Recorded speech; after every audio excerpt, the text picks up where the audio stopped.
पद रत्नाकर जी का पाठ, पद संख्या 802।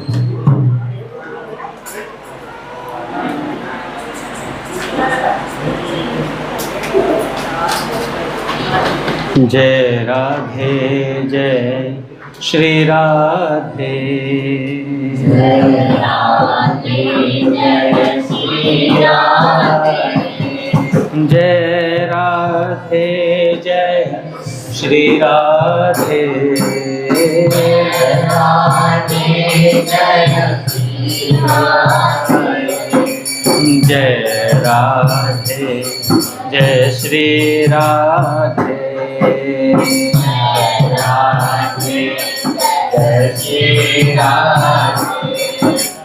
रूप रंगीले गुणगर बीली,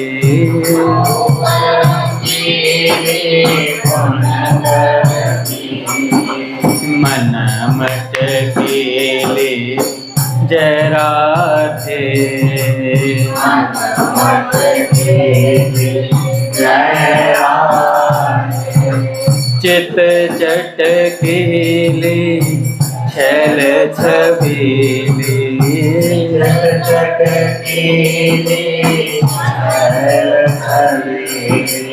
रस सरसीली श्री राधे, रस सरसीली श्री राधे, श्याम हठेली सदा रसीली,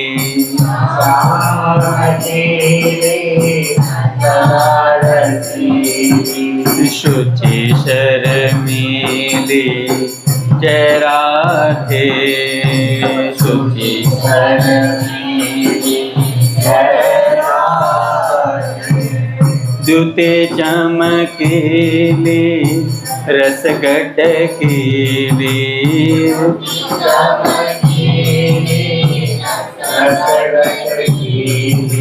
पिय धमकीली श्री राधे, श्री राधे, जय राधे जय श्री राधे, जय राधे जय श्री राधे, जय राधे जय श्री राधे, जय राधे जय श्री राधे, श्याम विहारिणी हरिहिय हारिणी,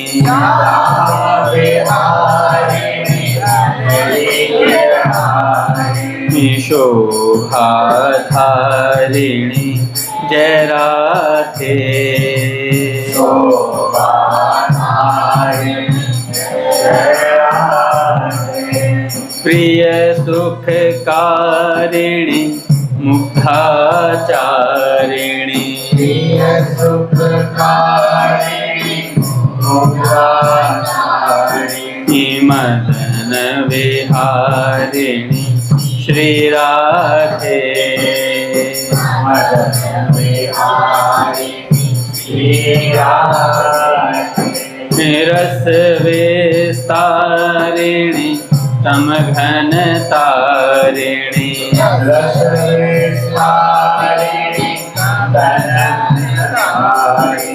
अघ संहारिणी जय राधे, अघ संहारिणी जय राधे, विपदा जारिणी मोह निवारिणी,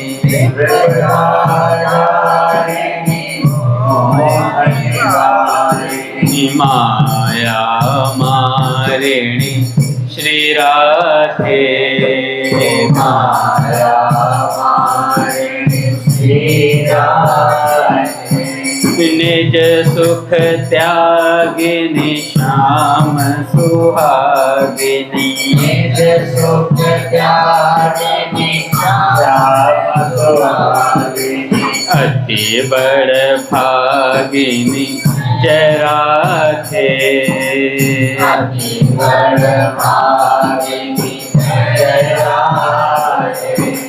विषय विरागिनी रस में रागिणी,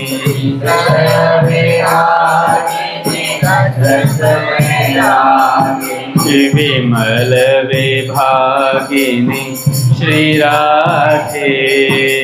विमल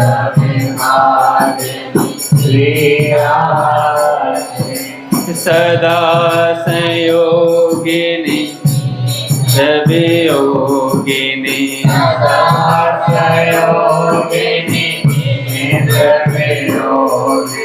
अद्भुत योगिनी जय राधे। अद्भुत योगिनी जय राधे।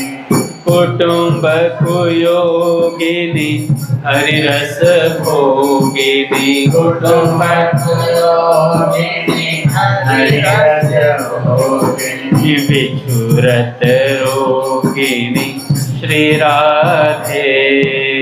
विछुरत रोगिनी श्री राधे। मधुर सुहासिनी मृदु मधुभाषिणी, मधुर सुहासिनी मधुभाषिणी, ललित सुलासिनी जय राधे। ललित सुलासिनी जय राधे। रास विलासिनी प्रेम प्रकाशिनी, रास विलासिनी प्रेम प्रकाशिनी, पिय हिय वासिनी श्री राधे। पिय हिय वासिनी श्री राधे। जय राधे जय जय राधे। जय राधे जय जय राधे। जय राधे जय जय राधे। जय राधे जय जय राधे। जय राधे जय श्री राधे। जय राधे जय राधे। जय राधे जय श्री राधे। जय राधे जय श्री राधे। जय राधे जय जय राधे। जय राधे जय जय राधे। राधा राधा राधा राधा राधा राधा।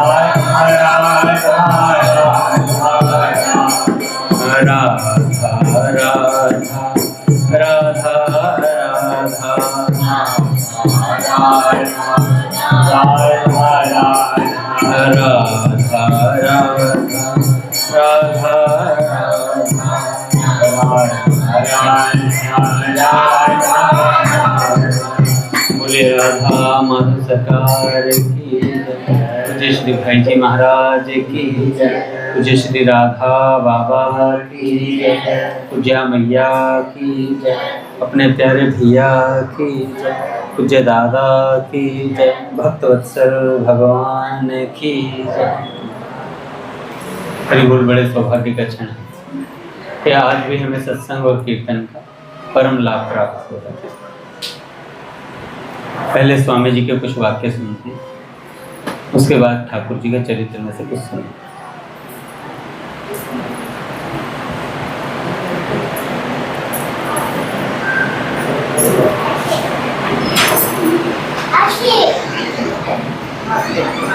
सज्जनों, आप चाहे कितनी भी शक्ति लगा लो, सज्जनों आप चाहे कितनी भी शक्ति लगा लो, न तो शरीर सदा रहेगा और न ही ये कुटुंबी सदा रहेंगे।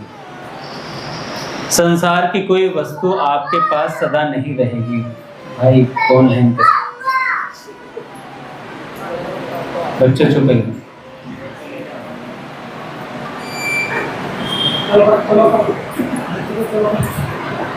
संसार की कोई भी वस्तु आपके पास सदा नहीं रहेगी। कारण यही है कि भगवान निरंतर आपको खींच रहे हैं। यह उनकी हम पर बड़ी महान कृपा है। अतएव यदि आप संसार से विमुख हो जाओगे तो भगवान की प्राप्ति हो जाएगी और आप सदा के लिए सुखी हो जाओगे। यदि संसार में ही रचे बचे रहे तो दुख का अंत कभी आएगा नहीं। नित्य नया नया दुख सामने खड़ा रहता है। नित्य नया नया दुख सामने खड़ा रहता है और तरह तरह का दुख मिलता ही रहेगा। यह बड़े दुख की बात है कि लोग भगवान और संत महात्माओं से भी सांसारिक सुख मांगते हैं। दान पुण्य आदि करके भी बदले में सांसारिक भोग चाहते हैं। परमात्मा तत्व को बेचकर बदले में महान दुखों के जाल रूप संसार को खरीद लेते हैं। यह कितनी बड़ी कलंक की बात है। गोस्वामी तुलसीदास जी महाराज कहते हैं, यही तन कर फल विषय न भाई, स्वर्ग स्वल्प अंत दुखदाई, नर तन पाई विषय मन देही, पलटी सुधाते सठ विष लेही। मूर्ख लोग अमृत को देकर बदले में जहर ले लेते हैं। परमात्मा प्राप्ति के लिए मिले हुए इस मनुष्य शरीर में नाशवान सांसारिक पदार्थों की मांग निरंतर बनी रहती है और यह बड़ी लज्जा की बात है। यदि आप कहें कि इस मांग के बिना हमसे रहा नहीं जाता तो आप आर्त होकर भगवान से प्रार्थना करो, हे प्रभु, यह भोग पदार्थों की मांग हमसे मिटती नहीं है, अतएव आप ही इसे मिटा दें। यदि आपकी प्रार्थना सच्ची होगी तो भगवान अवश्य मिटा देंगे, परंतु आप तो भोग पदार्थों में और उसकी मांग में रस लेते हो और उसमें प्रसन्न होते हो और आपकी मिटाने की इच्छा है ही नहीं। आपकी इच्छा तो और मांगने की है। भगवान के समान कोई भी नहीं है। अर्जुन भगवान से कहते हैं, प्रभु हे अनुपम प्रभाव वाले श्री कृष्ण, तीनों लोकों में आपके समान कोई दिखाई नहीं देता मुझे। जब आपके समान दिखाई नहीं देता तो आपसे अधिक कौन हो सकता है। ऐसे सर्वोपरि भगवान को प्राप्त करने के लिए हमारे भीतर उत्कट अभिलाषा होनी चाहिए। वे कितने मधुर हैं। जब वे हाथों में वंशी लेकर त्रिभंगी रूप में खड़े होते हैं तो कितने प्यारे लगते हैं। उनमें कितना आकर्षण है, कितनी प्रियता है। साधक यदि थोड़ा भी उनकी तरफ ध्यान दे तो विवल हो जाए, उसकी वृत्ति संसार की तरफ जा ही ना सके। नारायण बिन मोल बिकी हो या कि नेक हसन, मोहन बस गयो मेरे मन में। वे प्रभु यदि थोड़ा मुस्कुरा भर देंगे तो आप लुट जाएंगे सदा के लिए। आपके पास कुछ भी नहीं बचेगा, आपको कुछ नहीं करना पड़ेगा, सब कुछ लुट पिट जाएगा। प्रेम ज्ञान मुक्ति आदि का उसके सन्मुख कोई मूल्य नहीं है। संतों ने कहा है, चाहे तू योग कर भ्रकुटी मध्य ध्यान धरी, चाहे नाम रूप मिथ्या जान के निहार ले। नारायण अपने को आप ही बखान करे, मोते वह भिन्न नहीं या विधि पुकार ले। जो लो तोहे नंद को कुमार नहीं दृष्टि पड़े, तो लो तू बैठ के ब्रह्म को विचार ले। उस नंद कुमार में इतना आकर्षण है कि एक बार उसके दृष्टि गोचर होने पर फिर ब्रह्म विचार करने की शक्ति नहीं रहती, फिर सब खत्म हो जाता है। ऐसे प्रभु के रहते हम नाशवान एवं दुख देने वाले पदार्थों में फंसे हुए हैं और फंस ही नहीं रहे, उनकी मांग कर रहे हैं। मान बढ़ाई आराम सुख सुविधा धन संपत्ति आदि अनेक प्रकार के पदार्थों को चाहते हैं। यह बड़ी भारी बाधा है।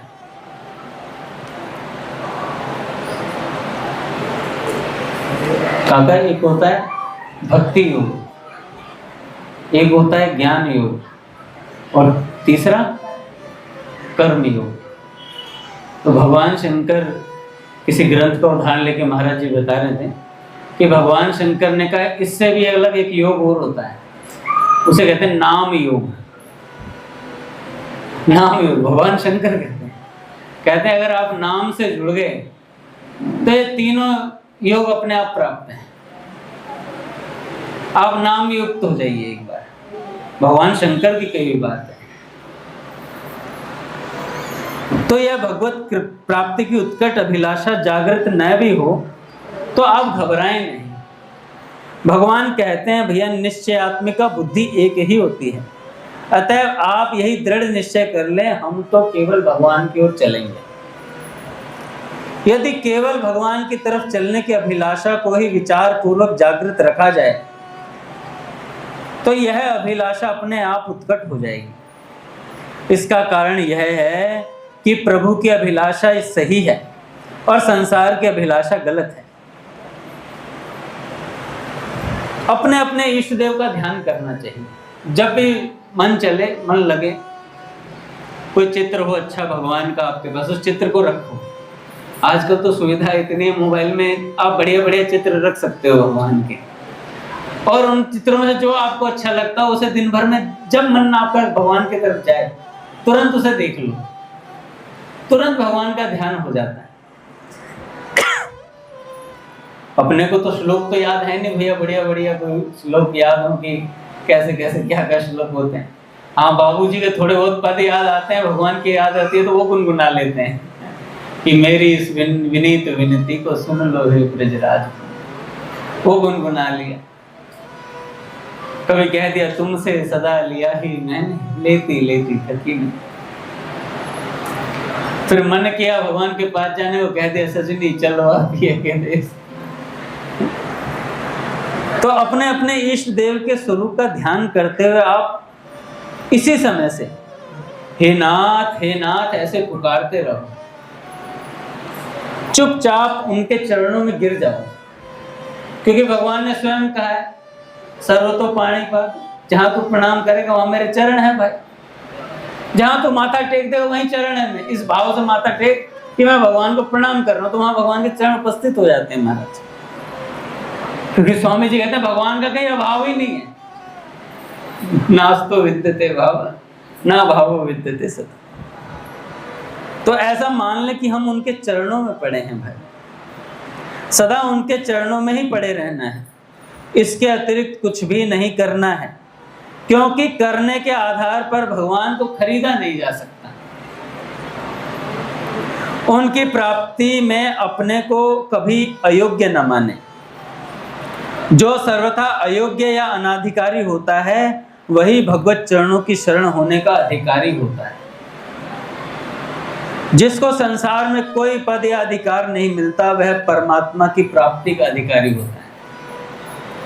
भगवान के चरणों में गिर जाना बहुत बड़ा भजन है, इसलिए ऐसा मानते हुए उनके चरणों में गिर जाएं कि यह हाड़ मांस का अपवित्र शरीर तथा मन बुद्धि इंद्रियां हमारे नहीं है सज्जनों, हम उनके नहीं हैं, हमारे केवल प्रभु हैं और हम केवल प्रभु के हैं।